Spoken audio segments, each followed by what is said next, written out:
নমস্কার বন্ধুরা, রাধে রাধে। অনিশের চ্যানেলে তোমাদেরকে সবাইকে স্বাগতম। তো আশা করি বন্ধুরা তোমরা সবাই ভালো আছো আর আমরা ভালো আছি। তো চলো তোমাদের ভালোবাসা আর আশীর্বাদ নিয়ে দিনটা শুরু করি। আশা করি ব্লগটা তোমাদের অনেকটা ভালো লাগবে, স্কিপ না করে পুরো ব্লগটাই দেখবে।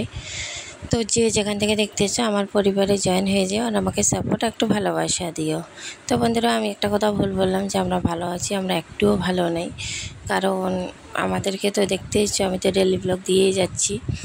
তো আমার মেয়েটার জন্য খুবই কষ্টে আছি। আমার মেয়েটা খুব অসহ্য যন্ত্রণা ভোগ করতেছে। এইভাবে মেয়েটা যে কষ্ট পাবে আমি কখনো কল্পনাও করতে পারিনি।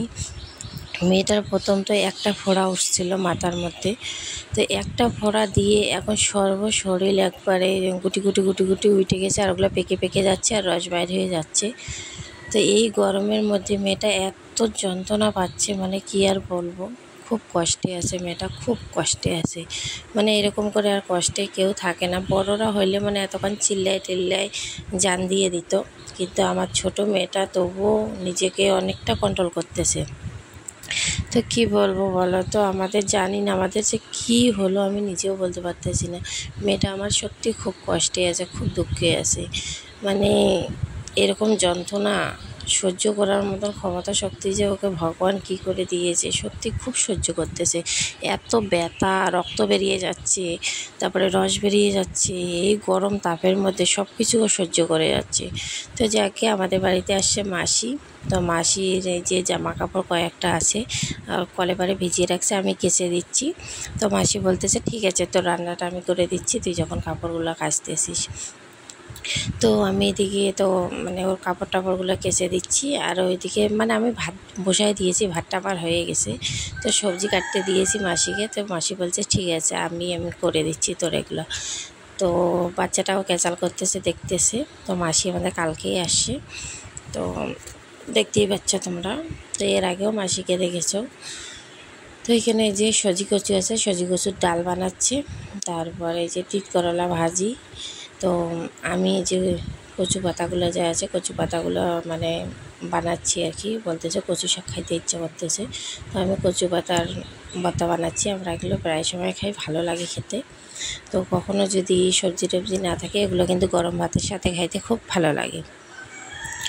তো আমি সকাল সকাল ভয়েসটা দিচ্ছি ঘুম থেকে উঠে। জানি না আমার ভয়েসটা কতটা ক্লিয়ার আসতেছে না আসতেছে, আমি জানি না। তো যদি ভুল টুল হয়ে যায় তো একটু মাফ করে দিও। তো এখানে আমার হয়ে গেল কচু শাক। তো দেখতেই পাচ্ছ, সত্যি এগুলো গরম ভাতের সাথে খাইতে কিন্তু খুব টেস্ট, এতটা টেস্ট কি বলবো, আর খুবই ভালো লাগে খাইতে। তো এত যে গরম দিয়েছে না, গরমটাও একবারে প্রচুর গরম দিয়েছে। এত গরম, এই গরমের মধ্যে মানুষ মারাই যাবে। আমার তো কী অবস্থা বলবো, আমার তো পরশুদিন অজ্ঞান হওয়ার মতনই একবারে, আমি সহ্য করতে পারতেছি না গরম, এরকম অবস্থা হয়ে গেছে। তো আকাশের পরিস্থিতি দেখতে পাচ্ছ, এখন একটু মেঘলা মেঘলা, কিন্তু এত গরম, গরম একবারে ধারণার বাইরে। তো মাসিরা ওইদিকে গেছে বাইরে বসতে, হাওয়ার মধ্যে, ফ্যানের হাওয়াও কাজ দিচ্ছে না। তো আমি মাসিকে একটু খেপাচ্ছি। তো ওইখান থেকে মাসি চলে আসলো, মাসি দোকানে যাবে। আর আমিও মাথাটাতে একটু চিরুনি করলাম, চুলগুলো একটু উপর করে বেঁধে রাখলাম। আর মেয়েকে দেখো উদলা রাখছি, কারণ মেয়ে আমার জামা কাপড় পরতেই যাচ্ছে না। জামা কাপড় পরলে ওর অসহ্য যন্ত্রণা বেরিয়ে যাচ্ছে। তো পাউডার টাউডার দিয়ে রাখি সারাক্ষণ। তো রাতের রান্না দেখো, এখানে সজি নিয়েছি, সজি ভর্তা দিব আমার জন্য, আর ভাত। আর আমার বাবার বাড়ির থেকে দিয়েছে মাংস, তারপরে মাছের ডিম দিয়েছে। তো এখানে একটা আনারস কেটে রেখেছে অর্ধেক। তো আনারসটা খাওয়া হয়নি, সকালবেলায় আর কি কেটেছিল মাসি। তো মারা এখানে মাছের ডিম দিয়েছে আর মাংস দিয়েছে।